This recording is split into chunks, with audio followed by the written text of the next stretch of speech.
doing big things. You guys, we are in Marietta, Georgia, and we just came in from Alabama, from Birmingham, Alabama. And so, yes, we have been going round and round. Linda says not on YouTube. Okay, I'm not sure why it doesn't show up on YouTube, but we shall enjoy our time together on Facebook and then share this to YouTube later. So we've been, I don't know when we left. I think we left Sunday on Halloween. Yeah. We left on Sunday to come to Birmingham, Alabama. And we really just wanted to introduce ourselves to a seminary here, Birmingham Theological Seminary. But then, in addition to that, meet up with some friends of the ministry. And so we met with Kevin Briggins and his wife Shalonda, and with Pastor Alton Hardy, who's doing work in Fairfield, which is like a subset of Birmingham. It's a lower socioeconomic area, and so we met up. We met a couple of times actually, and just found out about the work that he's doing. He is putting forth to me just an awesome ministry, a biblical justice ministry, a ministry that is reaching into people with lower socioeconomic statuses, and not just giving out, handouts and backpacks and food bags and things like that, but he's teaching them, entrepreneurial skills. He's teaching them how to work. He's discipling them. He's starting churches in inner cities. And this is, if we want to help to lift people out of poverty, this is how it's done. It's not just through these social programs. And, I'm not saying social programs never have their place or anything like that. But if we want to look at long-term solutions that also honor the dignity, value, and worth of an individual, I think that lifting people out of poverty through entrepreneurial skills and giving them techniques for budgeting and all of that definitely have more of a lasting impact than, a welfare program that just continues to keep someone dependent upon a program. So that was good. It was awesome to meet with Kevin and his wife Shalonda face to face and just be able to say hello. So that's what we're doing. We also went to Birmingham Theological Seminary and met with Ike Reeder. And he's the president of Birmingham Theological Seminary, and Dr. Thaddeus James, who is the vice president of Birmingham Theological Seminary, or BTS.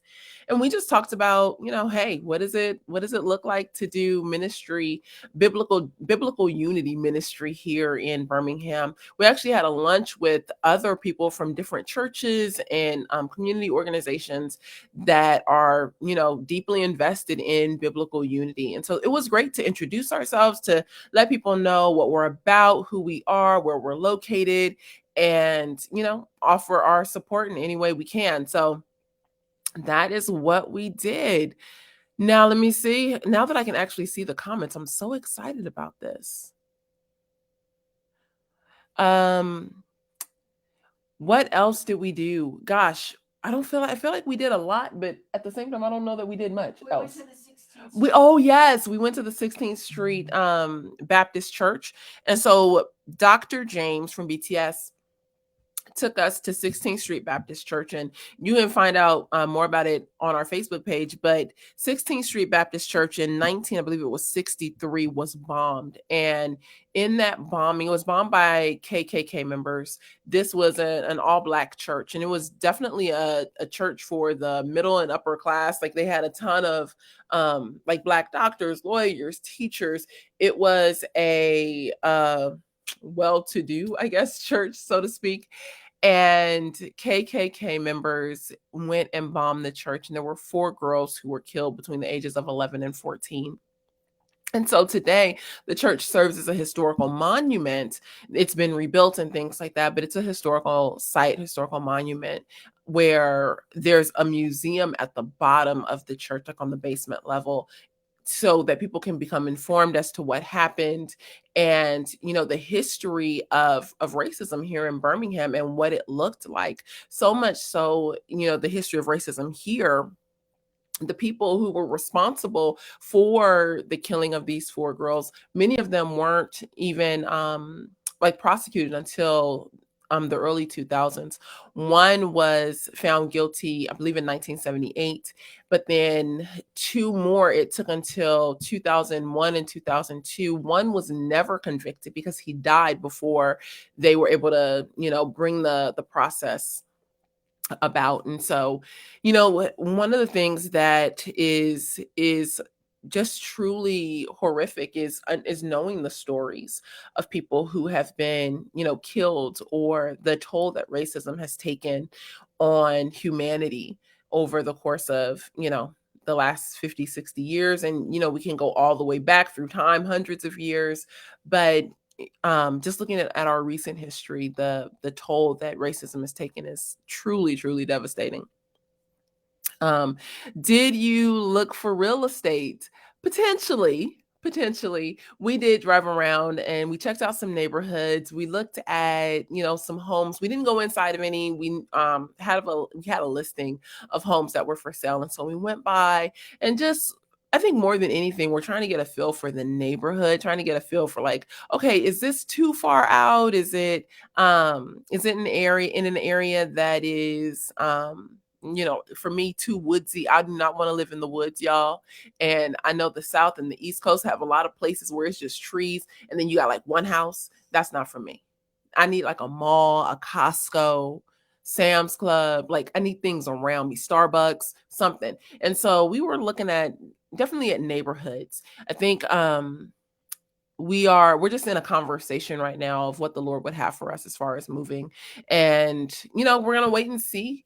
I don't think we are in a huge rush. I think we've had to slow some things down intentionally, and looking at, what does it look like realistically to be able to take on a move. So there is that. But yes. Hi, Rakita. Rakita, I'm so sad that we didn't get a chance to see you, girl. It was a little bit busy though.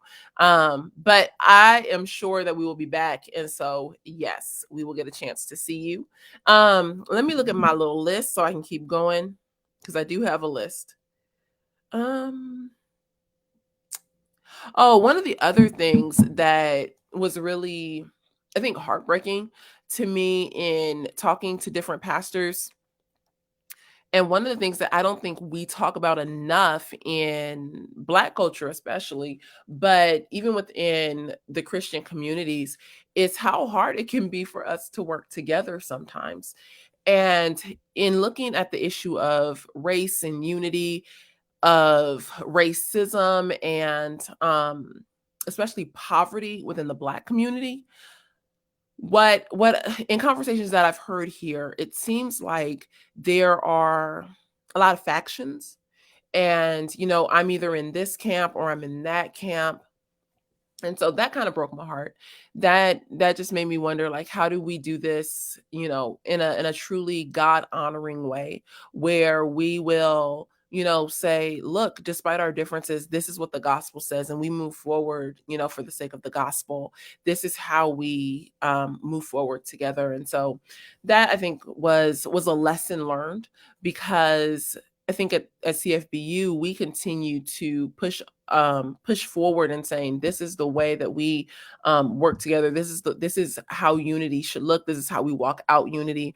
But then, one of the things that we realize whenever we travel is that things look different in every region of the country. Every state is different. There are differences within states. And so one of the things that I'm finding here is that it's difficult for Blacks to work with Blacks sometimes. And that's not, I would say, anything um new, but it did hit me in a different way. I think it surprised me a little bit because of the narrative that racism is everywhere. Well, I guess I've assumed, well, if racism's everywhere, then we all need to get together and, ban against it and really work toward biblical unity, especially if we're all Christians.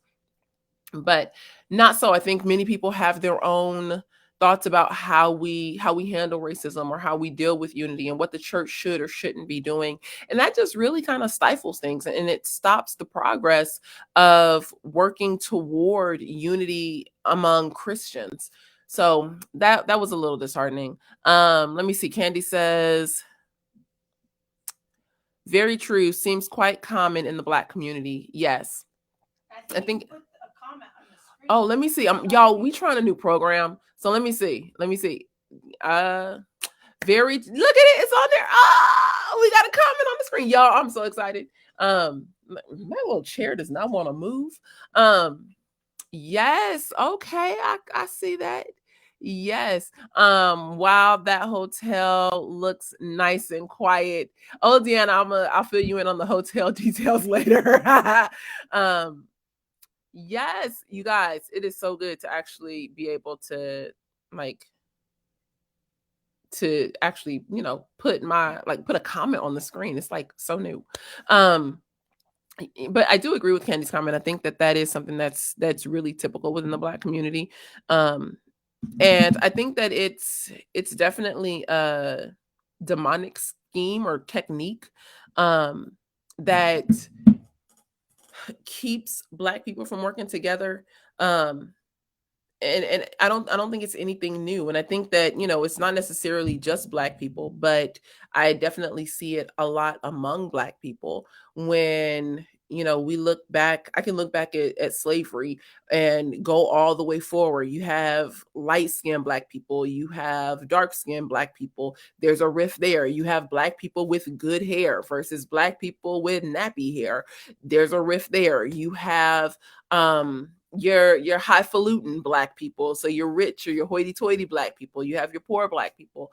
There's always something that at least in my lifetime, I've been able to see that keeps us from truly banding together and working together. But I do think that this too happens in white communities. It happens in Latino communities. It happens not because of the color of our skin, but because we are tribal people.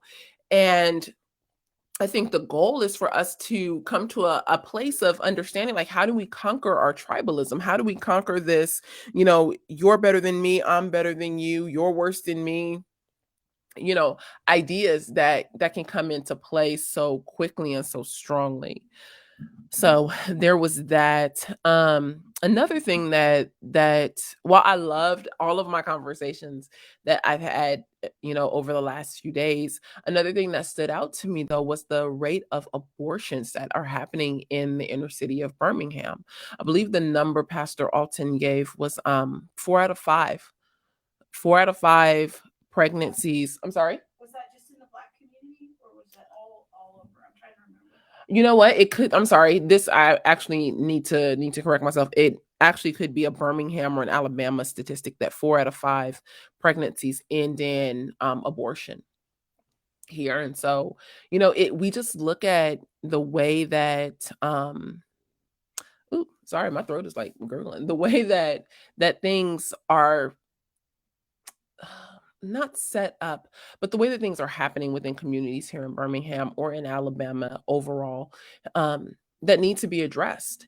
And so, how do we address those things? How does the church, not we, how does the church address these things? How does the church in Alabama band together to say, you know what, these are unborn lives, these are human persons, and they have dignity, value, and worth. But that brings me back to my point that I just made before. If we can't even figure out how to get along, Black, white, Hispanic, Asian, whatever it is, if we can't figure out how to get along, how are we ever going to figure out how to stand biblically for human life? We have to have things in order. And so I think the church here has a true ground. Like, there is soil here to be tilled, and yet we have to be able to figure out how do we work together to do that. um Goodness gracious. And a huge lack of trust within the Black community. Yeah, there's a huge lack of trust. But I also, and Krista and I were just talking about this today, I think there's a lack of trust within the Black community, Black to Black. I think here what I've seen is a lack of trust Black to white, but then I've also seen a lack of trust white to Black. And so, in the church, these aren't the things that we should be dealing with. In the church, we aren't addressing each other according to the way people used to be, according to their old ways of being or their parents' ways of being. In the church, I'm dealing with you as my brother and sister. In the church, I'm dealing with you according to 2 Corinthians 5. And so I should be able to instill trust, or to extend trust and say, hey, look, we're going to move forward together. But what I'm seeing is that too often here anyway, and I don't want to, like too broadly just, throw out a blanket statement. But what I've seen in my time here is more of a, yes, we're in the body of Christ. Yes, you're my brother or sister. And I don't want to X, Y, and Z, or and I don't want to extend too much trust. And I don't need you. And I'm gonna do things my way. But that's not the way of Christ. That's not the way of the early church. When we look at the early church, they had all things in common. In the early church, they needed each other. And this is should be our example for how we live and walk out life and godliness with one another. It's according to the scriptures, not according to my feelings, not according to what has happened in history. One of the verses that makes me think about that is where there is neither Jew nor Gentile, but when Paul mentions the Scythians and understanding who the Scythians were, and Krista had to really break down the Scythians. Do you have a teaching for that, who the Scythians were? It's on Facebook. It's an old post. They can search for it. Yeah, you can search on Facebook for the Scythians. The It's also Scythians, in the reconciled curriculum. and it's in the reconciled curriculum. There you go. But the Scythians, they were like barbaric. They killed a lot of people. There was no need to trust a Scythian. And yet, when we come into Christ, I think what we see in the New Testament is that Paul is like, look, there's no more Scythian. I'm not regarding you according to the old man. This is, a new way of being. And so you, Scythian, are leaving your old ways behind, and you, Jew, are leaving your old ways behind, and we are coming in because God has made one new humanity. So there's that. I was thinking about that. Goodness, what else? Sorry, my list is kind of long. What else has happened? Oh,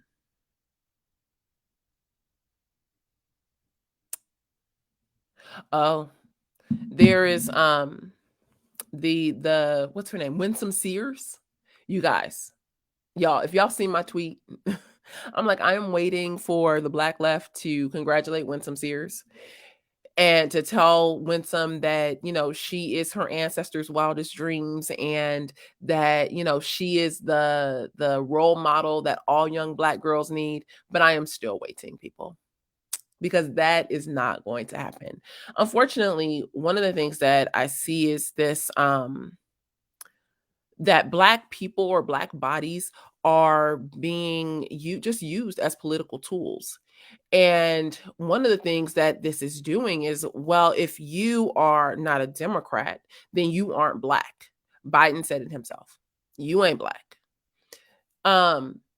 But I don't think people understand the damage that that's doing to a community, one. But I think that people really don't understand the damage that's doing within the church, because within the church, there are certain values that we uphold, many of which aren't in line with the Democratic Party.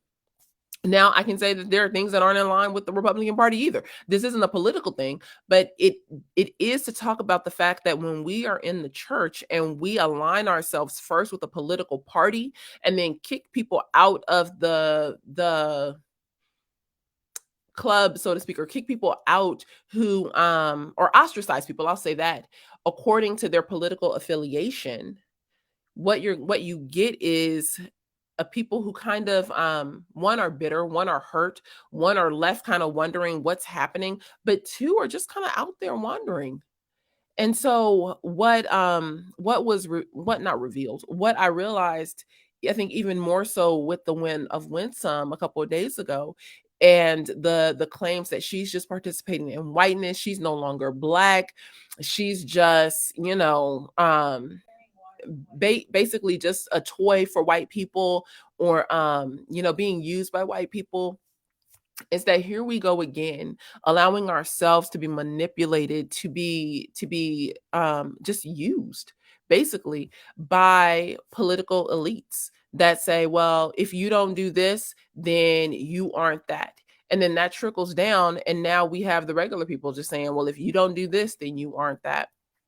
So I want to congratulate Winsome and say that that is awesome. I saw her Twitter status, I think today, that said, "Won't he do it?" I said, "Won't he? Will. Yes, he will."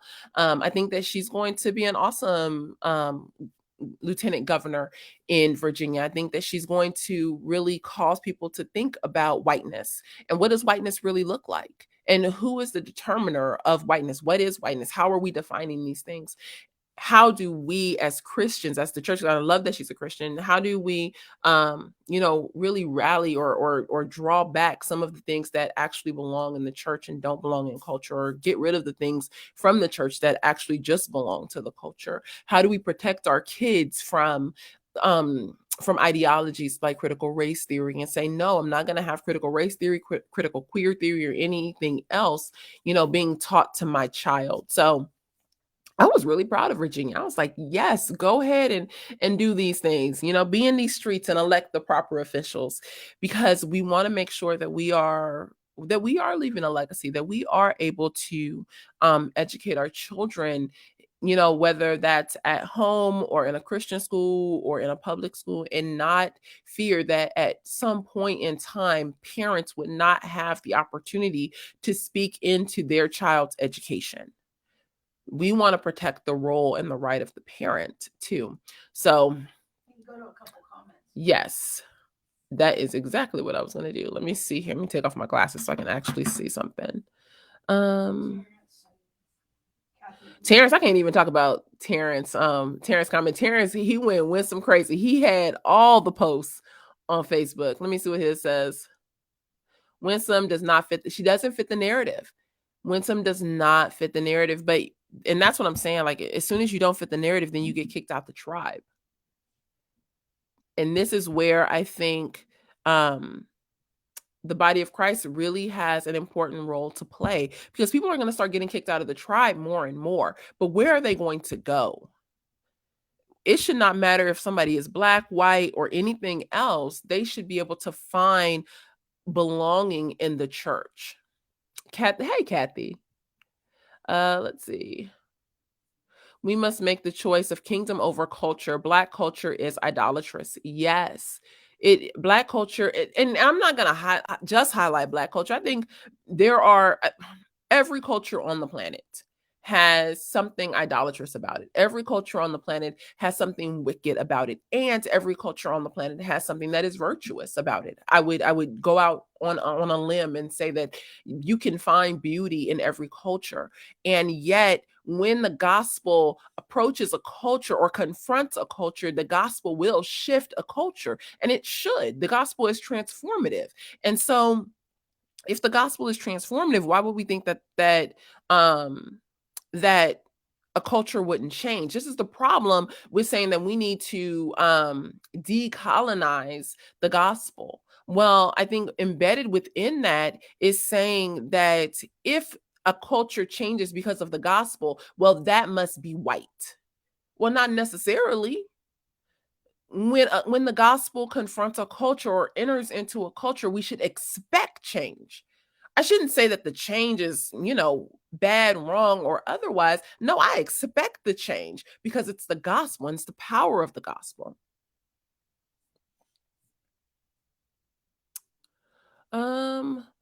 Our identity in Christ must be, yes, our identity in Christ must be primary. And if it's not, then I wonder what we're doing. We can't just sit around and just play church or, play like we're Christians. No, it actually must mean something. Being a Christian must mean something, because being a Christian is going to cost you something.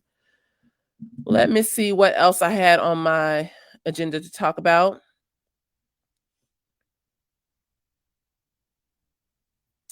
I think I'm reaching the end. Where are you going? You okay? I thought you were gonna say something. Krista over here. You guys. Let's see. Making sure, how's the food? The food was okay. I'm gluten free, and so I am not able to eat a lot of things, and a lot of things in the South have a ton of gluten. I pulled up to a Panera, to get Krista some food, and I asked if the oatmeal was gluten free, and this lady was like, "What you say?" I said, does your oatmeal have gluten in it?" She was like, "Yes." I was like, sorry, I forgot where I was at. Yeah, but gosh, I'm trying to think of anything else I need to hit on um before we go. We still have 30 minutes. Y'all can put some things in the comment y'all might want to talk about. This not just for me. This also for y'all. What y'all want to talk about? Gosh. Winsome's acceptance speech was fantastic and awesome. That's awesome. I think Chris about to come on over. I think she about to do it, y'all. But I did get done early. I did. She getting ready, y'all. She about to come on over. I would say lastly, please pray for us for the training we're going to do tomorrow. We're going to be at a ministry that ministers, and we're in Atlanta now. So we're going to be at a ministry that ministers to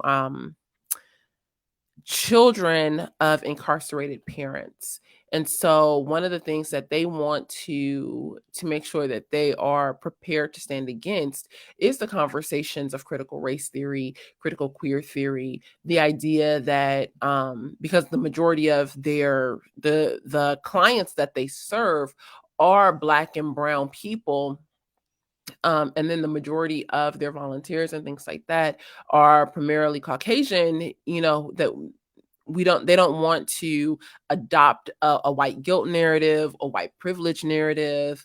How do we stand against that while, serving the people that they serve? And so we're just going to go in and have some conversations. I'm excited about it. We're going to talk about identity, and I think that's something that's really close to my heart is, who are you? Because for so long I was a Black Christian.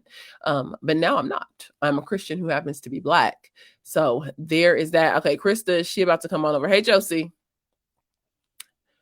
When is the CFBU in-person party? Oh, Allison. Southern cooking will kill you. We really do want to do a CFBU in-person party. We're trying to figure out what state we need to do it in so that everybody can, come, and something that's central to most people. Okay, I have apparently talked too long because now she's waiting. Would you like to sit down? I'm waiting. Well, I can't get up because I got on my pajama bottoms. Yeah, I'm just gonna go ahead and keep it all the way real, people. I am tired. I drove all day. Well, it was 3.5 hours. That way. Or this way. Central to Canada, Candy. Candy. Okay, you guys, it's Krista's turn now. She's gonna go ahead and take over. Bye.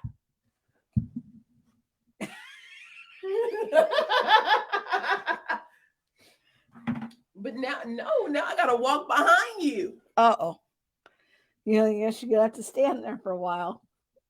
Well, talk to the people. All right. How are you guys doing?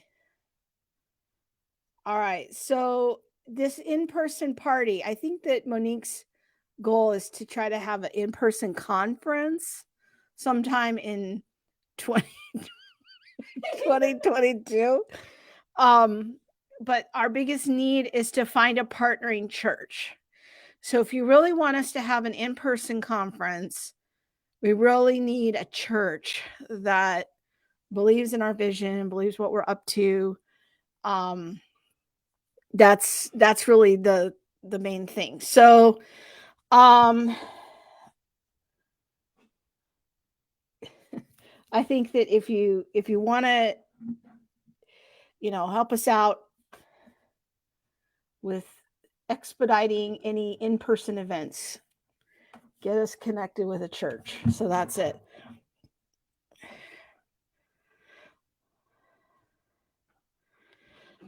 Rachel says it's been a bad day. I could use prayers. So everyone on the stream, definitely let's pray for Rachel. I know Rachel's in Texas somewhere, and some days are just rough. Please tell me she didn't have a car accident. We're hoping you didn't have another car accident there, Rachel. So everybody pray for Rachel right now. Now, Kathy Lou's just glad that Monique has pants on. I had to flash that comment. That's just too good.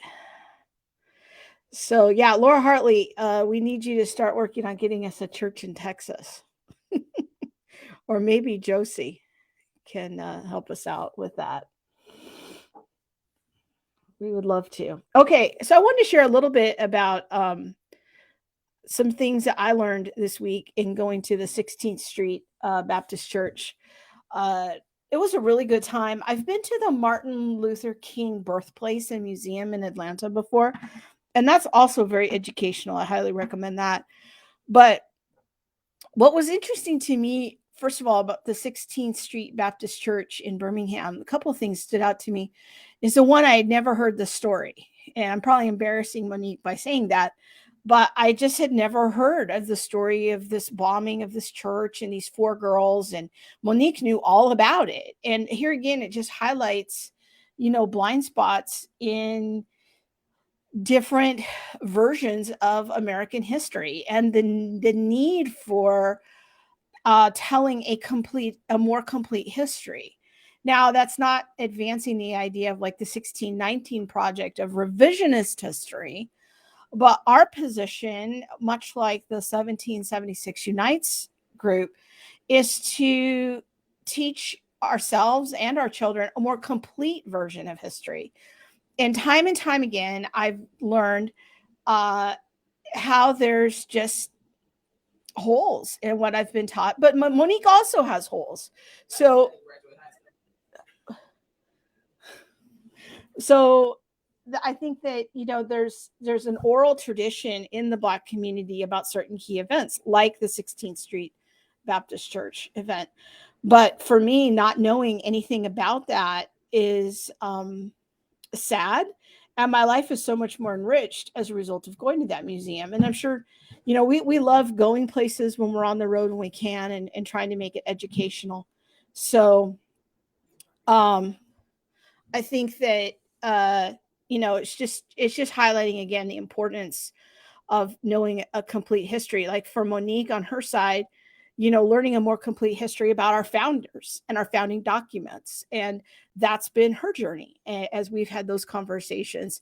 So it's like we have these two very different visions of American history that both of us have been taught. And there is a need for a more complete history. So that's something to think about. Rakita says the 16th Street church story is sad, but it impacted the world positively. Much change started to be made in America. And that's right, Rakita. I learned like that was such a pivotal point in the civil rights movement where things started finally breaking. Like people thought this is out of control, where now children are being bombed before going to Sunday school. Like that's just not okay. And things started shifting after that horrible and tragic event, and good came from it. So if you're ever in Birmingham, go check out that museum. It's definitely worth your time. Another thing I learned through that field trip was about the founding pastor. And I was trying to look it up real quick and I couldn't find his name, but maybe somebody can put it in the chat on the stream. But the founding pastor was a guy who also knew a lot about banking. And in the basement of the church, he actually set up a bank, and he did teaching in the church about thrift and the importance of thrift and savings. And I thought, man, this is exactly what I'm always talking about, is the importance of Christians being more literate about money, because the Bible has so much to say about that. And this church was financed by its congregation, and these were highly accomplished people in the community. And so the original name of the church was the Colored Baptist Church, I think. I might have that slightly wrong, but and then they changed it to 16th Street Baptist. Pettiford, that's right. Pastor Pettiford. And then the building was just beautiful. I took a lot of architecture pictures that are posted on the Facebook page, so you could kind of get a feel for the architecture. But the architect was also a Black man, and he built many other churches in the Birmingham area and all over the South. And you can see entry on him in on Wikipedia as well, and just all the buildings that he designed, just really, really beautiful buildings. And I think that again, it just struck me. Wallace Rayfield, yes, that was the architect. How rich and deep the Black culture was, and continues to be in some regard, but just how accomplished they were in spite of segregation and Jim Crow and all of the challenges culturally and legally. Um, just how accomplished and rich their culture was, and how much they overcame, and how educated they were at that time. And it's just such a um Black culture is just such a rich thing. It's just another thing for me to learn more about. So those are just a couple of takeaways for me from the last few days. So let's look at some comments here. um Kelly says that the events at the 16th Street Baptist Church are what highlighted Jim Crow nationally.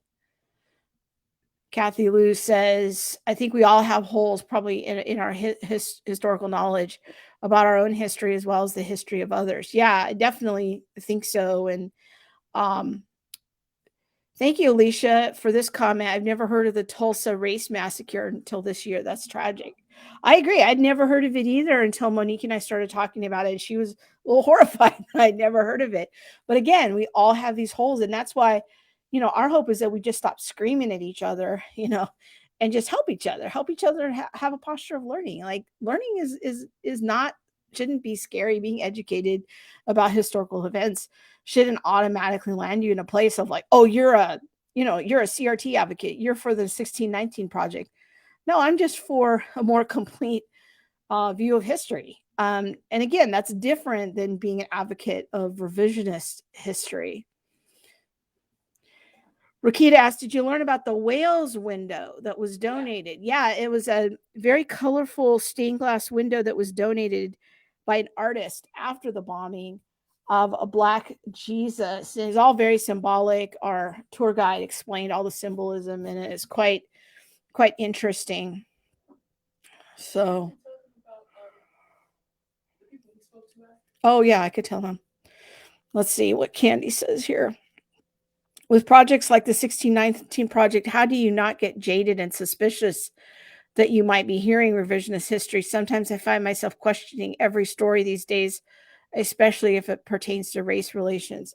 I hear you. I mean, I struggle with that too. I was telling Monique recently, like sometimes I find myself like in a posture of vigilance when I hear certain people talking, and I'm like just sitting there trying to detect like what's their point of view and what words are they using. And it's like, okay, stop. Like I just gotta kind of for a second be in the moment here and see what's happening. And that's why I like going to museums and that sort of thing. And most museums are mostly just giving you the facts. I'll tell you, like this museum where we were for the tour, it was mostly just the historical facts. There was a little like couple of lines that one of the tour guides gave that was a little more of a social commentary, but I'll say 95% of it was just historical. It was very helpful. And just being more educated about things. Another thing that I really look for is books that are at least 30 plus years old.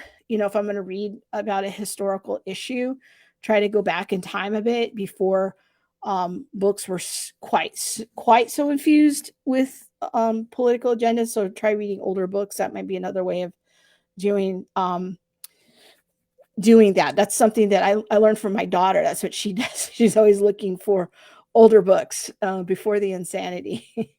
So that's good. What were you? What was it you said? Oh, I said talking to the people. Oh yeah. So afterward, we were outside the church and we were seeing the actual wall that was bombed there at 16th Street Avenue, and So we were out there talking, and it was the end of the tour, basically at that point. So we're like staying on the sidewalk, we're outside the building, and Monique asked. And so the tour was interesting. It was a lot of white people in their 70s, and then Monique and I, and our host, Dr. Thaddeus Williams, who's an African American guy, and then our tour guide, who's a young African American gentleman. And so it's mostly older white people. They all look like they were 70 plus, maybe a couple of exceptions, but definitely all older than me. And so Monique asked the tour guide, what's the hope for unity? And that was an interesting question because he was caught a little off guard by the question, you know. And, you know, Monique was a little bit persistent with him of like, well, what's the hope for unity, for the future, for now? You know, where are we at and where have we come from and what progress have we made? And he really wasn't sure. He did admit very, very candidly, though, as how much Birmingham's improved and how much equality there is. So that was kind of interesting.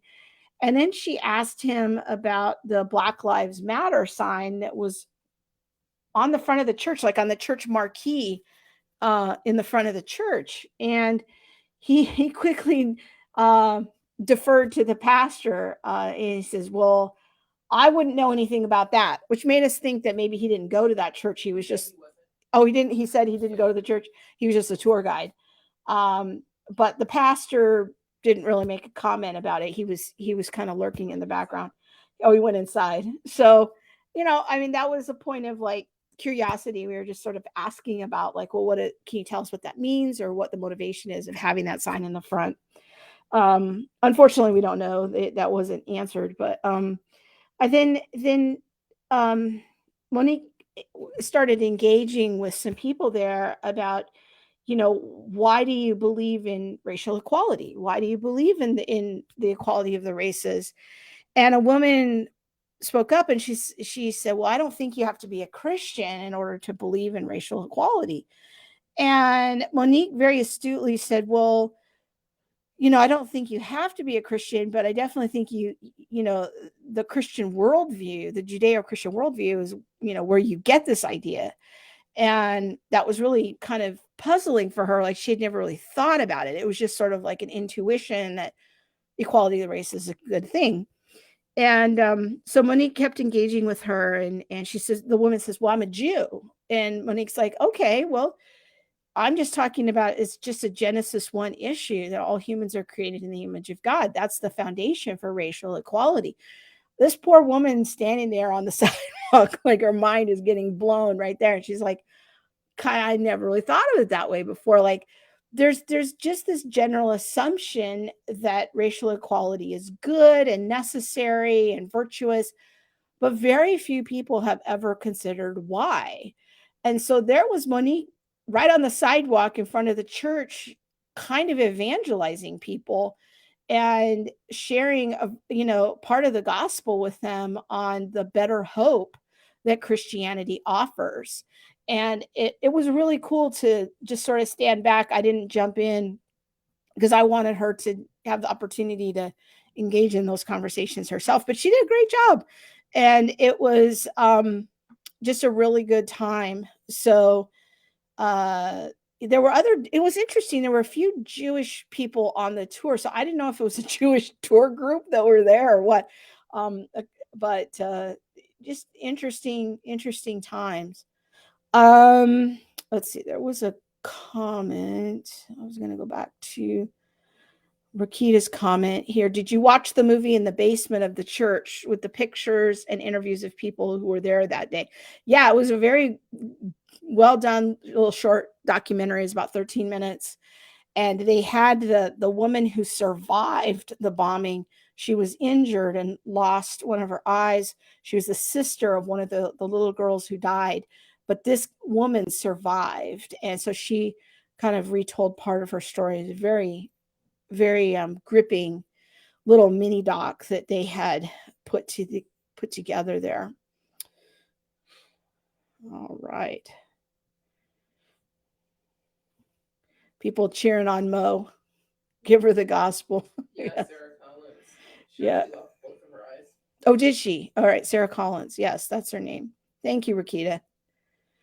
So yeah, we just had a great time there. So I just want to share those few thoughts about that experience and just what it was for me and going there. And I think the other thing that was interesting to me, just as a complete outsider, is that there are definitely very different streams within the Black community when it comes to church. Like there's the old guard, civil rights era types of Christians.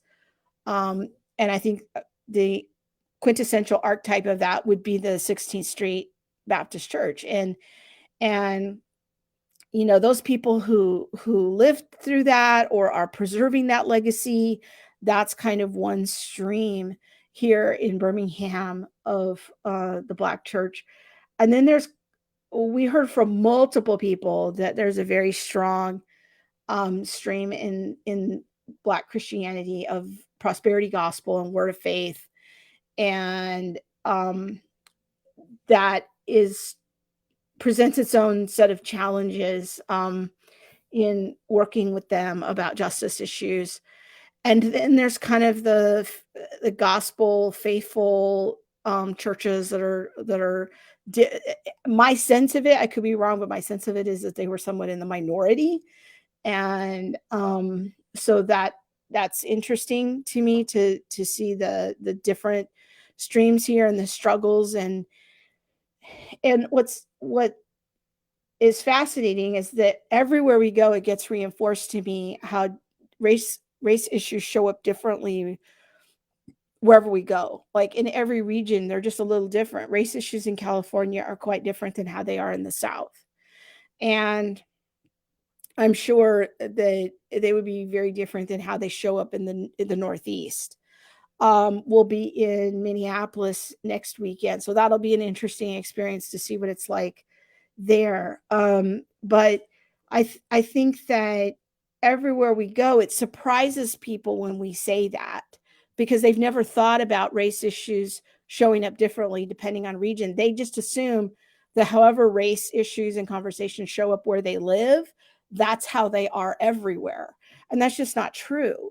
And the issues in California are quite a bit different. The attitudes in California are quite a bit different than they are here in the South. And so the challenges here, I think what that informs me is how important it is when we do trainings and talks to get people like out of their little region that there's other possibilities available. Like there's other ways of doing this than how it's showing up in your little square of the world. And it doesn't have to be that way. And you can kind of be the change of something different. You don't have to cooperate with the cultural sensibilities. So that's just something else that we're continuing to see and continuing to learn as we travel, is just the differences wherever we go. There's no one way that race conversations show up. It's always different. So those are just a couple of thoughts I wanted to share before we hopped off of my own process. Is there anything you wanted to say? Now that everybody's going to see me in my pajama pants, my fancy pants. Thank you, Linda. I hope it was helpful to share a little bit. Let's see. Antonia Clark says she hopes to see us in Minneapolis. Definitely come by our table. Say hi. We'd love to meet you. See you. All right. You want to say anything else? Yeah. Oh, okay. I have one more thing. All right, cool. Sorry, y'all. They only give us one chair at a hotel. One of the things that I just thought about as Krista was reflecting on the Jewish tourists that were also there, is that there's a time when you're sitting actually in the church itself. It's still a church today. It's not just a museum or things like that. It still functions as an actual church. But during that time, there was a comment made by one of the tourists about the bombers, and it was that, one of the bombers actually, or a couple of the bombers actually, died in jail, and someone was really quick to turn around and say, well, he's in hell. And I was just like, I think the irritation from that is what sparked my comment outside. um Guys, we don't want people to be in hell. Like, that's the wrong place. Whether you bomb a church or not, we don't want people to end up in hell. And Want them to get saved. we want, yeah, salvation is the goal. And yeah, when he said that, I was immediately just caught off guard, and I like just jerked and looked. But even outside, I engaged them, and engaged someone else who wasn't with their group about the thought that this person would be in hell. Because I think if we were to look back over tradition, or in our tradition, or Black culture, there would be some who would say, well, at least one of them gave their lives to the Lord while in jail. But I think when you talk to some people, they'll say, well, what evidence do you have? What proof do you have? What did he say specifically? How do you know? And things like that, as if to say, well, no, he probably didn't. There's no hope for him. We always want to believe the best. We always want and I'm not saying naively believe the best, but we don't want people to spend their eternity in hell, even if they killed your child, because the realities of hell are beyond anything that we can think or imagine. And so, yeah, it just struck with me that a different worldview would say, well, he's in hell and I'm happy for it. He's in hell and that's what he deserves. Well, we all deserve, eternal separation from the Lord. But the fact that our hearts would rejoice over the thought of someone being in hell, even for a horrendous crime. This is where, to me, the gospel and Christianity is a better hope.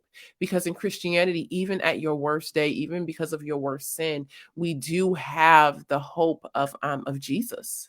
There is a hope of forgiveness. There's a hope that you don't have to be eternally separated from your Creator. And so, you guys, when we think about, horrible things and atrocities that happen around our world, we should be praying for the salvation of those who are committing these things. We should be praying for the salvation of those who do not know the Lord, because this is the goal. That's the end goal. The end goal is that you would come into a relationship with Jesus, so that you know your Creator, you know your Savior, and through that, you are changed. Your culture is changed. There's so many different changes that come about. But when we sit up and we just say, well, they going to hell. They going to hell in a handbasket. Good luck. Well, that's the wrong attitude. And we need to make sure that, you know, that we are not upholding an attitude that just says, well, oh well, they should have did better, or oh well, they got what they deserved. um but that we are extending compassion for the brokenness in people's souls, for the fear in people's souls. And no, I'm not giving excuse to racists or to racism, but just putting out a call to pray for people who may hold racism in their hearts, or any other sin. Racism isn't the biggest sin, so how do we pray for those who misuse, abuse us, kill our children, do us wrong, and things like that? That's the call of Christ, and that's the way of our Savior, the way of our Rabbi, is to pray for those who may persecute us, to pray for those who may treat us wrongly. And so Somebody wants you to there's talk that. about Um, Pastor Alton's ministry some more. okay, so Pastor Alton, you can, if we're friends on Facebook, and even I think he's public. It is called Urban Hope Community Church. I believe I have that right. I should look it up again. Yeah. But I believe it's Urban Hope Community Church, and his name is Alton Hardy, and he actually he's born in Alabama, born in Selma, came out of the social justice and critical race theory movement up in Michigan and Grand Rapids, where it is social justice territory, and moved back down here to Birmingham to really work, not necessarily in the space of race justice and unity, even though that's what the Lord has brought him into, after bringing him out of critical race theory, but to really work with impoverished communities, which here tend to primarily be Black, and to work within those spaces to raise up men and to raise up families and communities. He has a vision of planting churches, because he sees the church, which we do too, the church as being the center of cultural change and transformation, and then raising up men and women to get married, to actually follow the creation model.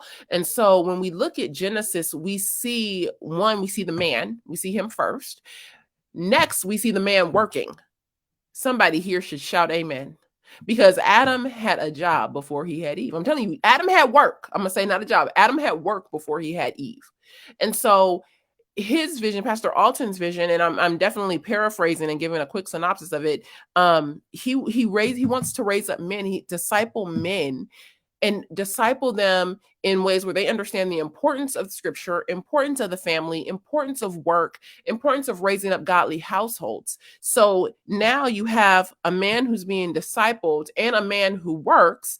And now that man who is discipled and works would be ready for marriage. So we're not piecemealing together families. Well, we've been together 37 years. I guess we'll get married. We have 8 kids. It's not that. How do we do things decent and in order? And so that's what he's doing. But also, speaking into women. What does it mean to be a woman? And no, he's not speaking into what does it mean to be a woman, but, also looking at that. He has Karen, who is their women's discipleship leader. She's awesome. And she is awesome. Krista got to spend a lot of time with her.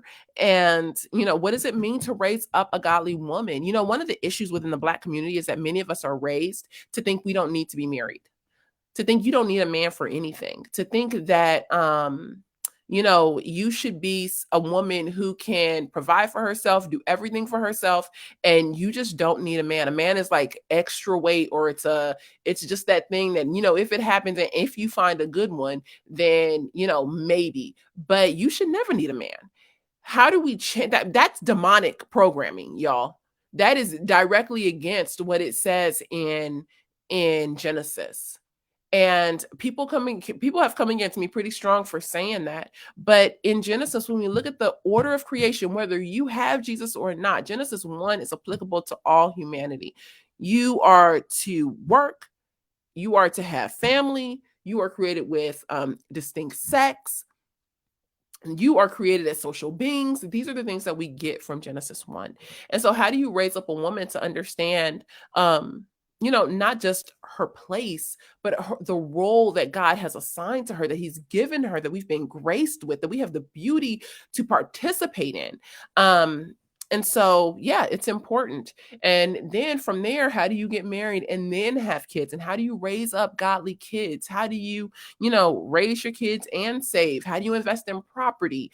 All of these things are hugely important. And so that is Pastor Alton's work. It's really a Genesis 1 work. He is very passionate about bringing people out of, looking at this metaphorically, bringing people out of Pharaoh's land, bringing people out of the Egypt, their cultural Egypt, the place where God is not allowed to be proclaimed, and the place where you are you're a slave and you're in want. And that is a lot of I would say culturally what people in inner cities are experiencing. You are usually a slave to to the welfare system or to payday loan places, or all of these things. But how do you come out of that and come into the realm of being a child of God? And what does it mean to be a child versus a slave? So I just, gosh, I really appreciated being able to spend time with him and talk to him and to understand the ministry that he's doing, because it is social service. Um, but it's social service, I would say, done in a Christian way, not just the social service of, here, I'm gonna give you a handout. He isn't about, food bags. He's not about backpack programs. He's about, let me empower you so that you can go out and get your own food. Yeah, he's starting a grocery store. I'm like, what? Who starts grocery stores? But yes and amen. That is something we can get behind. So that's it. So with that, I am going to get off of here. I have homework that I need to do. So we thank you. We will see you. Are we at home next week? No, we're in Minneapolis. We are in Minneapolis next week. So we will not have a family meeting, but we will be back with the family meetings the week after. So God bless you all. Please remember to pray for Rachel. Rachel, we are praying for you. And yes, we will see you in 2 Thursdays. Thank you so much for all of your support. Gosh, if you are interested in becoming a monthly partner with us, and I'm just saying, throwing it out there. If you want to donate $5 a month, go right ahead. $5-10 on up. Go ahead. We would greatly appreciate it. You can do that at centerforbiblicalunity.com. Know that as you partner with us, you allow the ministry to go forward. It is our partners, our monthly partners, who make it possible for us to do what we do, to speak the truth of the gospel, to evangelize to people randomly on a street corner outside of a church. Please partner with us. We definitely appreciate it, and would definitely be grateful for it. You can do it at centerforbiblicalunity.com and hit that donate button. All right. Talk with you in 2 weeks. Bye.